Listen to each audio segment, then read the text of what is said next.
Ikunya menda madam. Mun mangush makapa.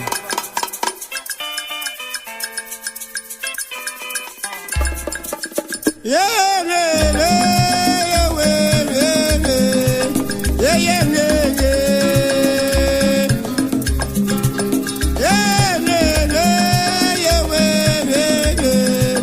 yeah, yeah, madile. Abulonda kwecha mambo, absala kwecha mambo. Udimwani kunyo, mwinu mkatu kontongo, mwika panka pan membo, wapane. Chronique politique. À qui la faute?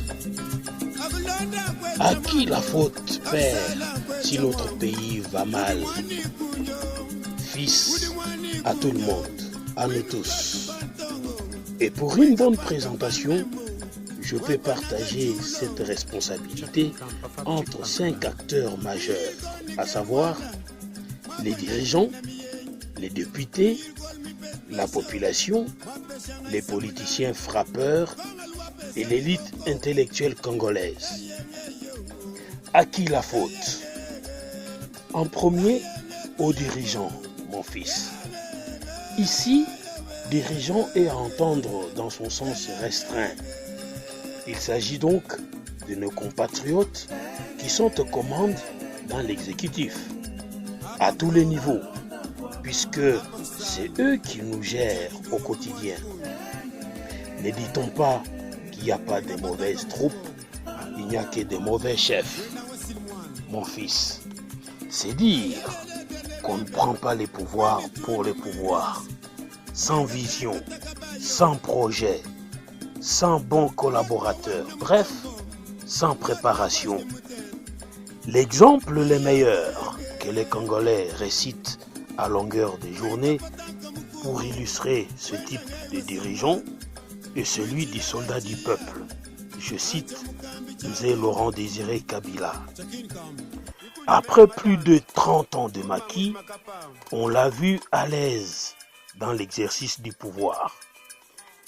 L'exécutif, c'est aussi les ministres, c'est aussi les gouverneurs de province, les bourgmestres et administrateurs des territoires, les chefs de quartier et de rue, les chefs de chefferie et secteurs, les mandataires publics, etc. C'est à eux qu'incombe la faute en premier, si ça va mal dans leurs entités respectives. Le deuxième à qui incombe la faute, ce sont les députés et sénateurs, donc les élus et représentants du peuple. En effet, ils deviennent responsables de la misère de la population quand ils vendent à l'exécutif les pouvoirs qu'ils ont reçus du peuple. Conséquence, au lieu de contrôler l'exécutif, ils deviennent des lions sans dents, complices, complexés même, puisque redevables aux yeux des personnes qu'ils sont censés contrôler. Voilà pourquoi, à longueur de journée, nous entendons le peuple se demander, je cite, « Que font nos élus ?» Fin de citation. Bref, mon fils, un élu corrompu est incapable de contrôler et de sanctionner les membres de l'exécutif. Ne dit-on pas que la main qui donne est toujours au-dessus de celle qui reçoit? À qui la faute si le peuple souffre, mon fils? À la population elle-même aussi. C'est ce que l'on appelle l'inconscience collective. Chacun rejette la responsabilité sur l'autre, surtout sur les députés. Le refus de la discipline personnelle, l'immoralité, le gain facile, le moindre effort, etc. Et ceci dans toutes les couches sociales. Tout le monde veut gagner au détriment de tout le monde. Le mal, on le voit seulement chez l'autre. L'élève, l'étudiant, le parent et les responsables scolaires n'acceptent plus jamais l'échec ou les redoublements de classe. On étudie à n'importe quel âge et les diplômes s'achètent facilement dans des cyber. À qui la faute? Les complices directs de ce peuple inconscient, ou plutôt son bourreau, s'appellent les politiciens frappeurs et affairistes, c'est-à-dire ceux qui entrent en politique pour jouir des immunités et autres avantages et voir leurs affaires prospérer. Leur idéologie s'appelle la frappologie. Ils frappent. Et leur première victime, c'est le peuple. Ils chosifient les électeurs en achetant leur voix lors des élections comme des simples marchandises. Ou disons mieux, ils font les trocs de voix contre des biens matériels. Pagne, sel, polo, moto, tal, chaise, etc. Et la population inconsciente tombe facilement dans leur piège, la misère aidant. À qui la faute, mon fils? Je ne saurais dire que la population n'est pas complice de ce fléau, puisque de temps en temps, elle aussi frappe les politiciens affairistes et donc fait aussi leur jeu. Tenez, ils sont de plus en plus nombreux, ces électeurs qui conditionnent les votes à la réception des présents, des biens. Parfois même, ils exigent de l'argent en cash. Les frappeurs ne résistent pas. Ils se plient à leurs exigences. Et une fois élus, ouais, plus de contrat social entre l'élu et ses électeurs, puisque chacun a fait sa part. Dis-moi, mon fils, cet élu qui ne revient plus à la base, après avoir donné ceci et cela, a-t-il tort? C'est un débat. À qui la faute?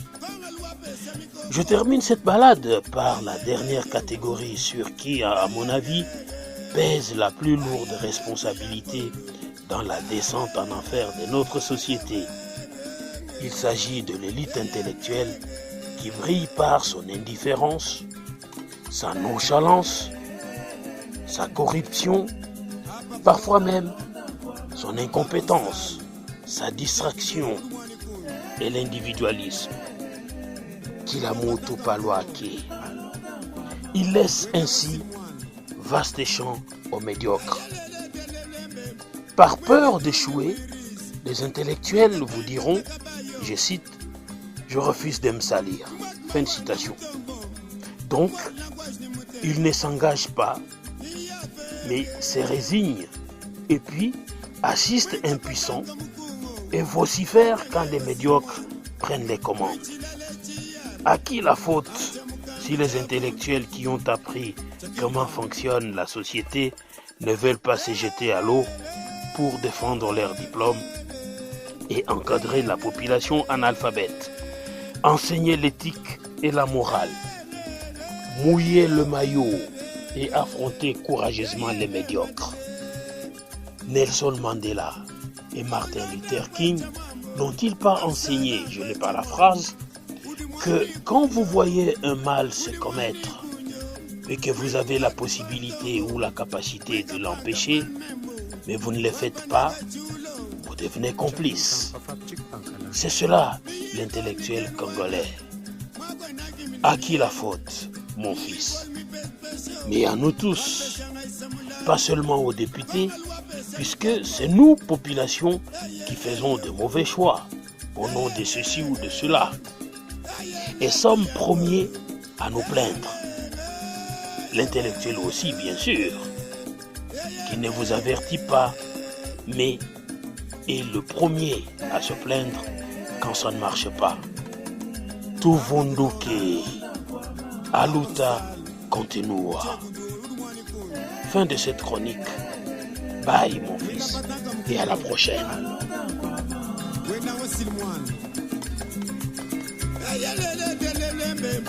Mwini tuni mwirisi, mwiga tenka takabayo.